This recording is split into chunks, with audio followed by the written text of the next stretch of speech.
As a kid in the 80s, I grew up on Star Wars. Empire Strikes Back? That was the peak of sci-fi for me.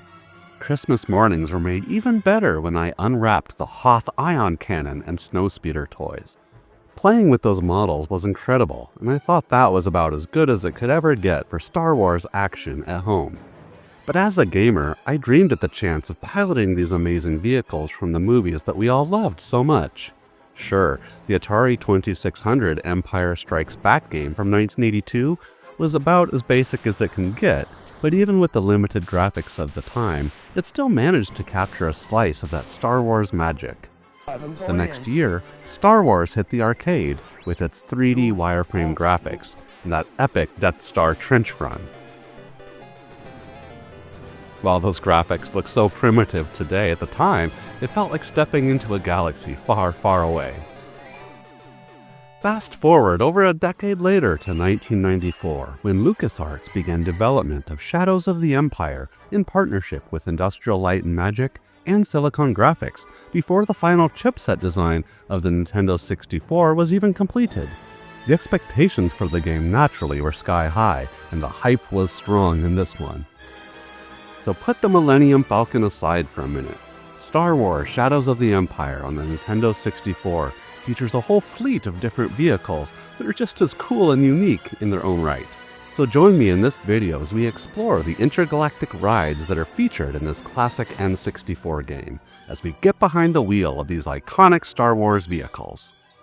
Released in North America in 1996 by Nintendo, this game takes place between the events of The Empire Strikes Back and The Return of the Jedi, filling in the gap during a critical moment in the saga. The game follows Dash Rendar, a smuggler and mercenary hired by the Rebel Alliance, as he tries to thwart the sinister plans of Prince Sizor, a power-hungry crime lord with ties to the Empire. Sizor himself is secretly plotting to take down Darth Vader and seize control of the Empire, all while capturing Leia Organa and crushing the rebellion. Dash's journey sees him navigate through dangerous missions, battling Imperial forces, bounty hunters, and eventually confronting the deadly Sizor in his Skyhook fortress. When you first pick up the Nintendo 64 controller with its analog joystick, you immediately know this is some next-level stuff. The 3D graphics with their mid-90s fuzzy textures was taking you into a whole new era, and the sound! Shadows of the Empire used perfect digital samples of the original music and sound effects lifted straight from the movies. Everything looked, felt, and sounded like you were actually in the Star Wars universe. But as much as Shadows of the Empire captured the essence of the movies, it wasn't just about reliving the events in the films. The game's new characters, vehicles, and moments fit seamlessly into the expanded Star Wars canon. Now, before we dive further into the vehicles that made it all so special, I'd like to invite you to subscribe to my YouTube channel, which is always here for a quick retro gaming break whenever you need it. I appreciate your support, since it's the only way YouTube will highlight my videos. Our first ride is in the Snowspeeder, right in the middle of the Battle of Hoth. The level opens with that backdrop of the icy tundra, and you'll immediately sense the weight and scale of those ginormous Imperial AT-AT walkers stomping across the battlefield. Flying the Snowspeeder wasn't just about speed, it was about tactics. You had to be precise with your harpoons to trip those walkers. And as a pilot, the Snowspeeder was always my favorite. I'd fly over the Hoth battlefield so many times just taking it all in. The thrill of reliving those unforgettable movie scenes, flying over and then under the walkers, was incredible. And the feeling of taking down one of those behemoths up close and personal was one of the most exhilarating moments I can remember in a game. But what made this level something special were the little touches, like the crystal clear John Williams score in the background, and for me, seeing those little flaps move up and down on your Snowspeeder when banking and turning tightly sent a shiver of joy down my spine with its authenticity, reminding me of playing with my Snowspeeder toy as a kid all of those years earlier. That attention to detail makes this game one to remember, and it's hard not to totally geek out and get lost in that experience.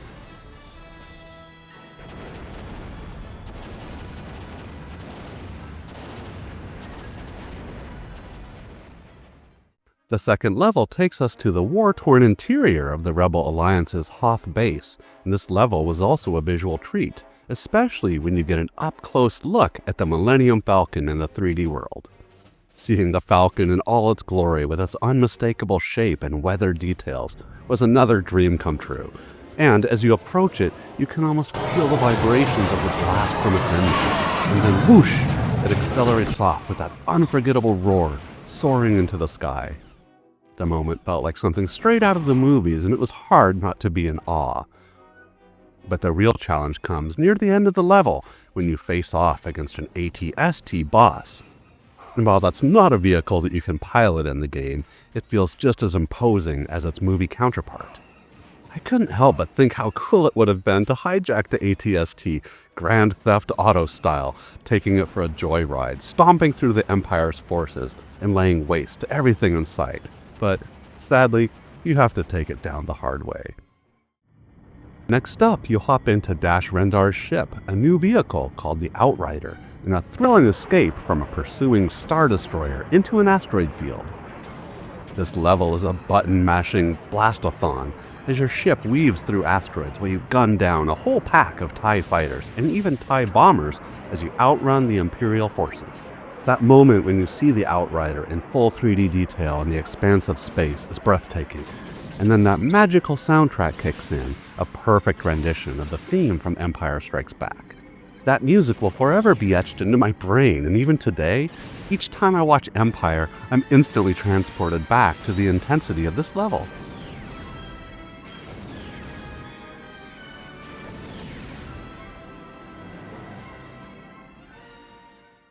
Next, we move on to the junkyard of Ord Mantell, where you get a first-hand look at the broken-down ship of the robotic bounty hunter IG-88 that was damaged when he crossed paths with Boba Fett while on the hunt for Han Solo.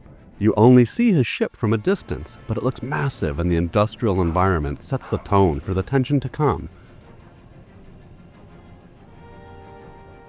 Later in this level, you'll have a showdown with IG-88 himself, which is a great example of Shadows of the Empire, blending classic Empire lore with its own narrative.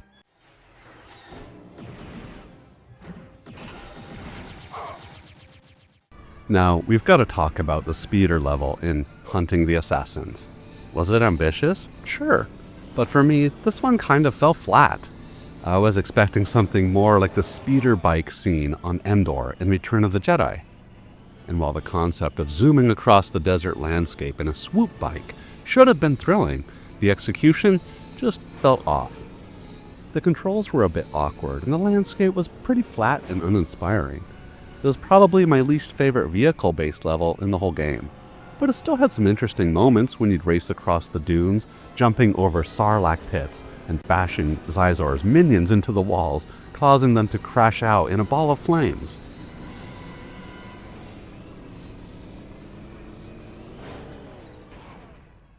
Now, on the other hand, as you continue the search for Boba Fett, you come across a jetpack that helps you cross some big chasms that, to me, were some of the most innovative parts of the game. Mastering the jetpack controls was a bit tricky, but still fun. It felt like swinging on a pendulum in midair as you'd hover, dip, and power your way up and across platforms. It added a whole new layer of how you'd navigate the 3D world and was super unique, since it took full advantage of the N64's analog controller.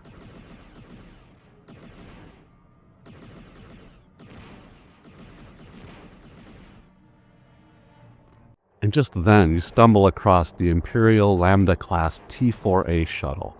Seeing this beauty take off in the cavernous 3D hangar for the first time was a treat. The texture mapping on the shuttle was gorgeous, and the level design made you feel like you're standing right in the middle of an actual Star Wars space opera playing out before your eyes. But the real highlight came at the end of the level, where you face off against the notorious Boba Fett. The battle occurs in a vertically tiered arena, and at one point, I almost caught motion sickness from the movement of that jetpack in the realistic perspective. And just when you think you've defeated him, the galaxy's baddest bounty hunter jumps into his ship, the Slave One, and the second phase of the battle begins. That menacing ship flying right up into your face was like stepping into a deleted scene from the film, and was a super impressive experience to see it up close in all of its detail.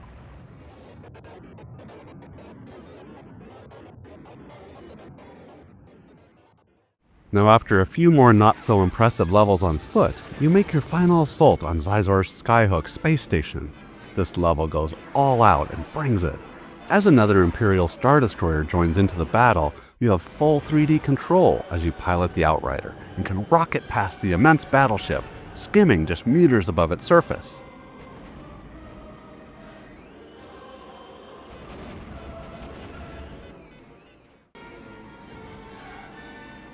The Rebel fleet then sends in its X-Wing fighters to cover your 6, and the Millennium Falcon swoops in to clear you a path as you dodge heavy fire and launch photon torpedoes at the autocannons defending the Skyhook. The atmosphere in this level is just so off the charts and hits a crescendo as the music swells to the epic proportions, with a full orchestra singing and backing up the cinematic action. And finally, you enter the Skyhook itself, flying through the interior corridors to deliver the final blow that takes out the reactor core, leading to a glorious explosion. It's the kind of finale you'd expect from a Star Wars movie game, and is pulled off with incredible panache, and trust me, the feeling of this experience in a game was hard to beat back in 1996. So in conclusion, from the snowspeeders of Hoth to the final assault on the Skyhook, Shadows of the Empire delivered some of the most memorable Star Wars vehicle experiences of its time. While not every level hit the mark, the vehicles you could pilot provided an unforgettable ride through the Star Wars universe. Shadows of the Empire gave us a chance to experience Star Wars like never before, and the vehicles were a huge part of that. So, if you haven't played it, I highly recommend going back and taking it out for a spin. But that's just what I think. What other Star Wars vehicles do you wish were included in this game? Let me know in the comments below. I'd love to hear your views. Don't forget to hit that like button if you enjoyed the video. And if you're new here, I'd like to welcome you to the channel and invite you to subscribe for more feel-good retro gaming content. Alright my friends, this is the Retro Gaming Boss signing out, reminding you to keep your games old school. Thanks for watching, and I'll see you on the next one.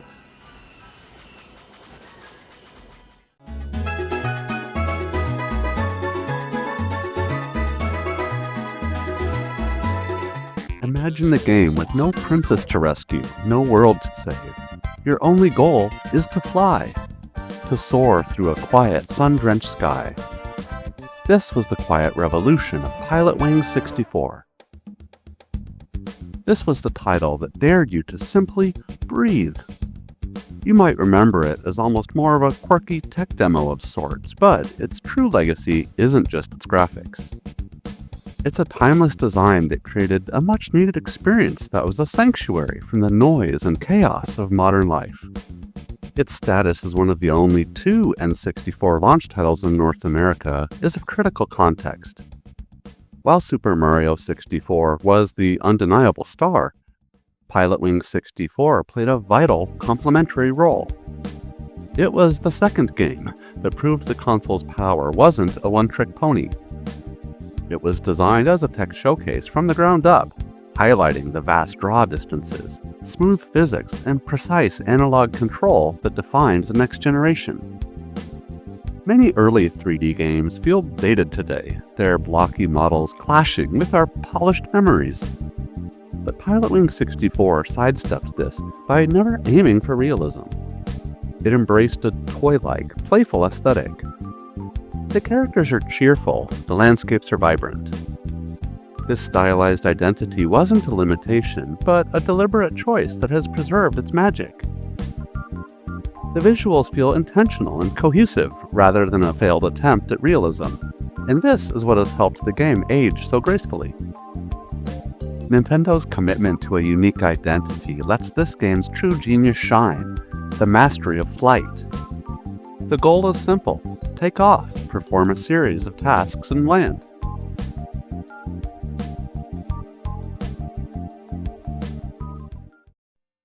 But the execution demands focus and patience. The N64's analog stick was the soul of the experience. The rocket belt is about managing delicate thrust and counteracting momentum. The hang glider requires you to read the barely visible thermal currents and balance speed with control. The clumsy gyrocopter teaches you about planning your movements a few turns out ahead. Each perfect score is a hard-won badge of honor, a testament to your growing skill. And for those who truly excelled, the game offered the ultimate reward, the bonus stages. These add an exciting and varied layer of gameplay that goes beyond the standard levels. The first allows you to put on a Birdman suit and soar freely through the air as a human glider. Unlike the more structured challenges of the main game, Birdman gives players a sense of freedom, navigating over expansive open spaces, with the ultimate goal being to land in a designated spot. The stage is a relaxing escape from the intensity of the regular levels, focusing more on the joy of flight rather than precision or speed.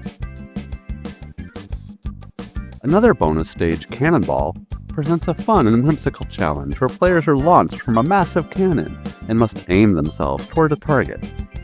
The objective is to carefully judge the angle and timing of the cannon's firing to land as close to the target as possible. This stage demands both precision and an understanding of physics, as the player needs to account for the trajectory of their flight and adjust accordingly. The third bonus stage, Skydiving, tests players' ability to perform a series of skydiving tasks, such as hitting targets or flying through rings while free-falling. The challenge here lies in controlling the parachute and timing the deployment to execute the tasks before reaching the ground. Together, these bonus stages provide fun diversions that enhance the overall experience, offering a refreshing contrast to the more methodical missions in the main game. Your mastery as a pilot unfolds in a world that is itself the main character. While other games built dystopic worlds and literal battlefields, Pilotwings 64 crafted a tranquil playground with no enemies and no pressure beyond the mission tasks you're free to explore. For example, the Little States level was a masterclass of stage design, offering a condensed diorama of the US where you could navigate vertically around San Francisco's skyscrapers, fly over the Golden Gate Bridge, and continue further north up to see the Space Needle in Seattle, all in one seamless flight. These landmarks made the world feel tangible, expansive, and intimately knowable. But often, the magic happened when you just ditched the objective and flew around to see what was over the next ridge. You'd take the rocket belt all the way up and over the highest peaks just to see the view, or spend what felt like ages on the hang glider, riding thermal simply to see how far you could go. This game became a digital sandbox of pure aerial freedom. I still remember the first time firing it up. While Mario 64 showed me 3D platforming, Pilotwings showed me the sheer scale and true sense of immersion. I was wowed by the crisp colors, the calming waves in the water, and the impossibly blue sky. And the true magic was the liberation. Soaring across the Little States, taking in the views of the Grand Canyon, Mount Rushmore, and even witnessing the space shuttle blasting off the launch pad was a feeling of boundless freedom and interaction I'd never felt before. The game's technology itself contributed to this dreamlike mood.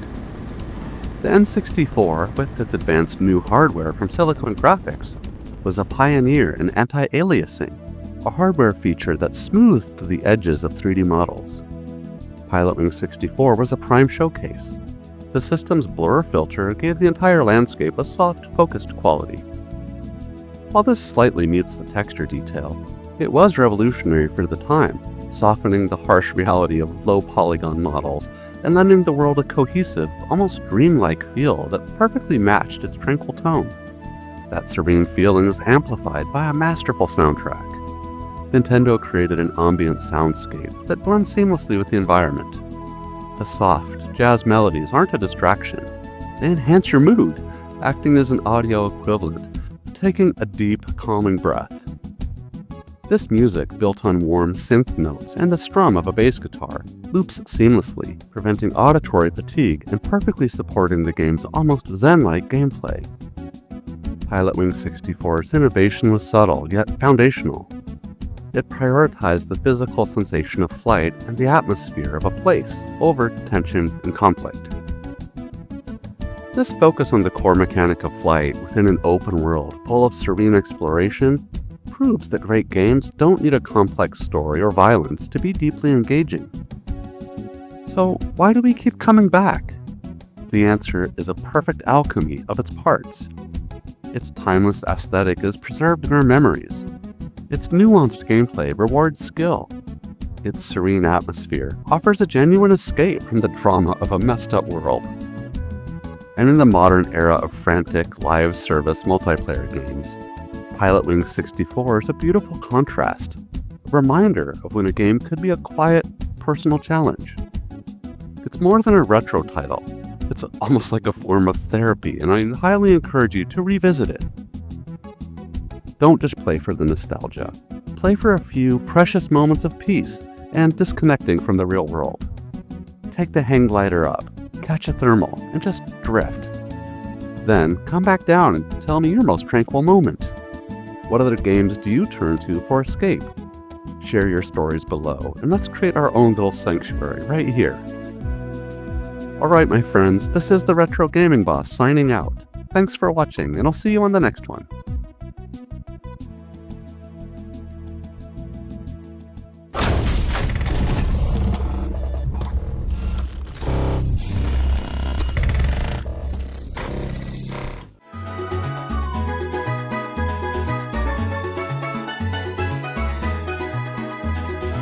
You've mastered every turn and trick in Mario Kart 64.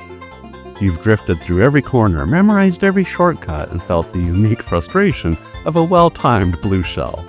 But what if I told you that some of the game's biggest secrets have remained hidden for decades? Behind the timeless fun and nostalgic chaos lies a development story filled with shocking setbacks, brilliant programming tricks, and content that never made it into the final cartridge. Stay with us until the end because we're counting down the top 10 things that you never knew about Mario Kart 64, including a lost character, a near disastrous hardware failure, and the bizarre day Nintendo decided to take Mario to the dance club.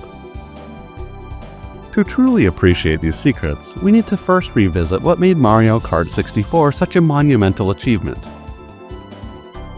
Launched in 1996 in Japan and 1997 worldwide, it was only the second game in the series, yet it defined the chaotic, friendship-testing multiplayer experience for an entire generation. For many of us, it was our first true multiplayer obsession. But what seemed like simple, colorful fun was actually a technical marvel, pushing the Nintendo 64 to its absolute limits.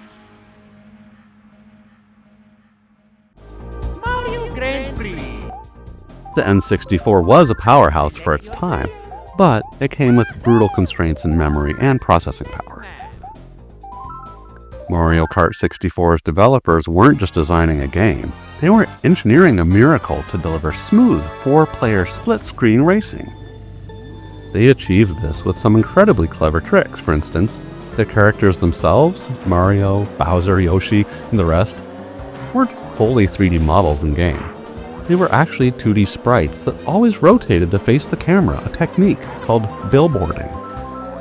This visual sleight of hand saved precious memory and is the very reason the frantic 8-player races and 4-player battle mode were even possible. This clever optimization extended to the tracks themselves. The developers used pre-rendered and compressed textures to create lush, complex-looking environments that felt alive and fast without crashing the system. Combined with clever camera angles and those iconic little details like the puffs of smoke from your exhaust or the cows wandering on Moo Moo Farm, the game built a vibrant world that has stuck in our imagination for nearly 30 years.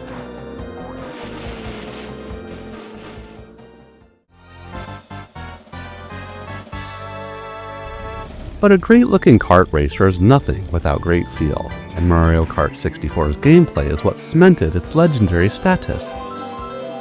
The drift mechanic was revolutionary. Mastering that slide wasn't just a way to shave time off your lap, it became the heart of high-level play. The game also introduced strategic depth through its character weight classes. Lightweights like Toad and Yoshi were quick and nimble, but got knocked around easily, while heavyweights like Bowser and Wario were slow to start, but could bully others on the straights. This encouraged players to experiment far beyond just picking their favorite character.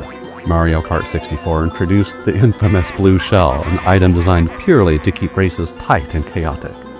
The entire item system was a perfect balance of strategy and madness. A well-timed lightning bolt could completely flip the race order, while a strategically placed banana could protect a hard-earned lead.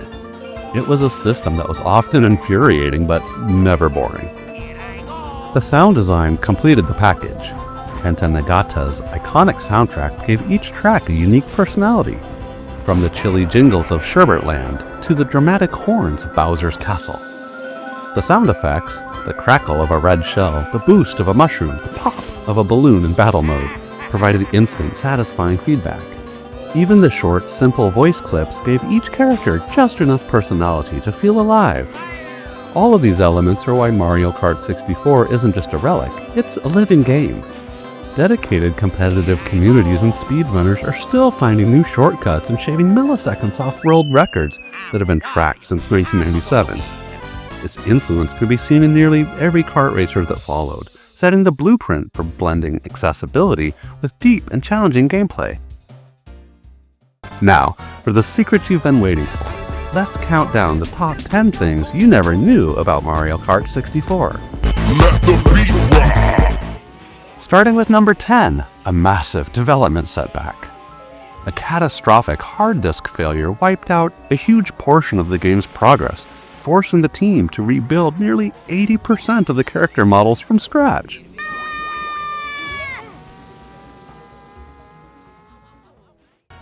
At number 9, its prototype name.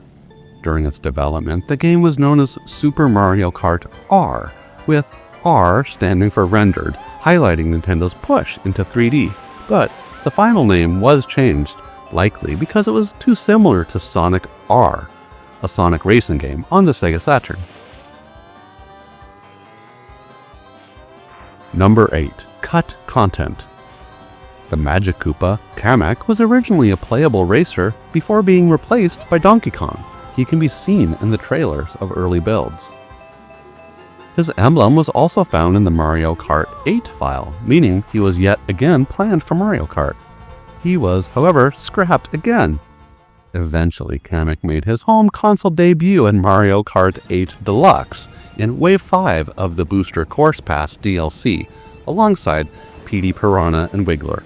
Kamek will even perform magic during his trick animations, and his horn sound is a callback to his dialogue from Yoshi's Island. Additionally, 2 entire courses, one set in a parking garage and another in a city, were also cut. Nintendo even prototyped a no-item mode, but playtesters found it boring, so it was also scrapped.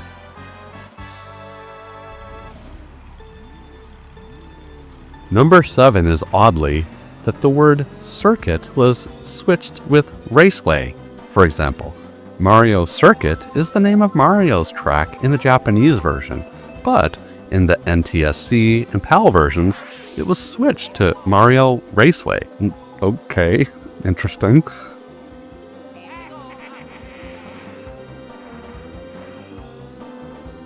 Number 6, the physics that went too far. Early builds had more realistic, complex car physics, but Nintendo's playtesters found it sluggish and not fun. The team wisely simplified it into the iconic, snappy arcade feel that we all love.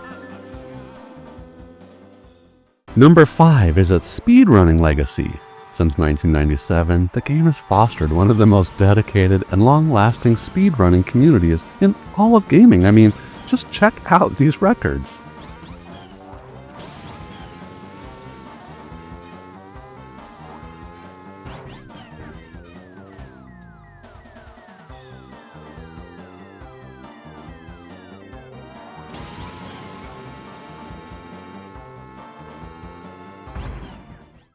And number 4, modern decompilation.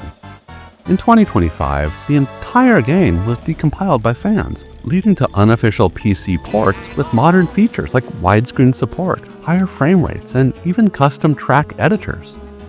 The Mario Kart 64 decompilation project started back in 2020, with a repository being created in October of the same year. And now, after almost 5 years of ongoing and in-depth research, tests, and coding, the decompilation project has finally reached its completion, with the total progress legend now marking a full 100%. The decompilation also has support not only for the US version of the game, but also for the European versions.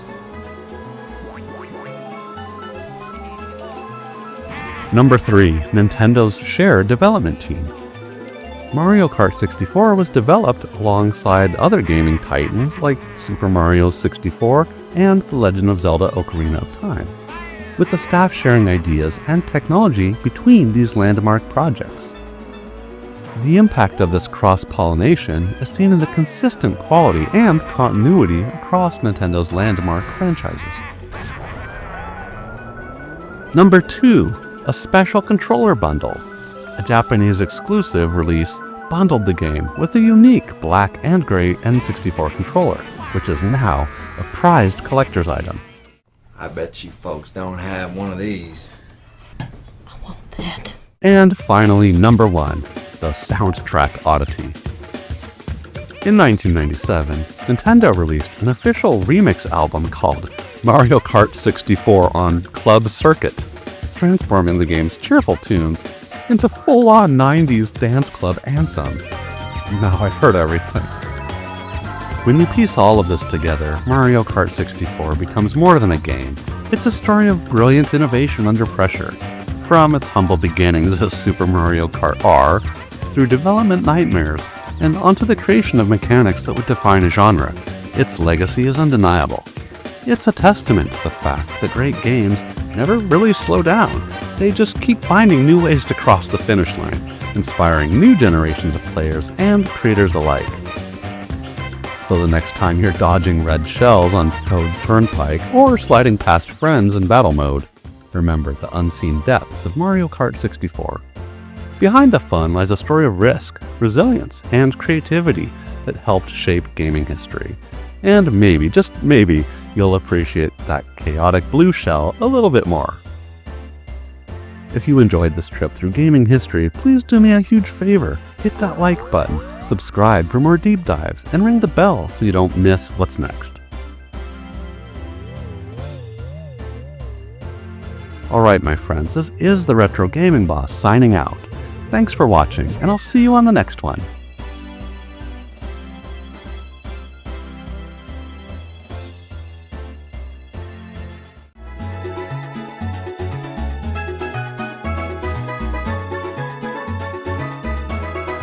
I've always been fascinated with water in video games, especially in retro games.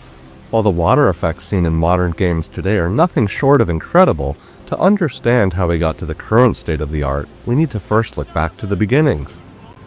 Today we're taking a dive into one of the most groundbreaking racing games ever made, Wave Race 64 on the Nintendo 64 console. Released back in 1996, this title is more than just a water sports game. It was a technical marvel of its time, showcasing the power of the N64's hardware in revolutionary new ways.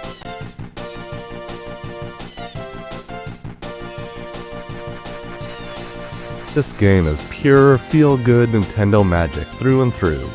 Everything about it just feels so right, from its vivid color palette and smooth controls, to the upbeat and cheerful synth music, and even the playful dolphins that race around the course beside you. This game just got it so right. Let's take a couple laps to explore this magical game in my Retro Gaming Boss review of Wave Race 64. So let's start with the tech. Wave Race 64 wasn't just another racing game. It was a game that pioneered real-time rendering of waves that made the courses feel alive. Instead of using pre-rendered wave patterns, the game engine was able to generate waves dynamically, creating a realistic and constantly changing ocean surface. This innovation was powered by the Nintendo 64's advanced hardware, featuring its vaunted Reality coprocessor, a specialized chipset that provided real-time calculations required for this level of rendering that was never seen before in a home console.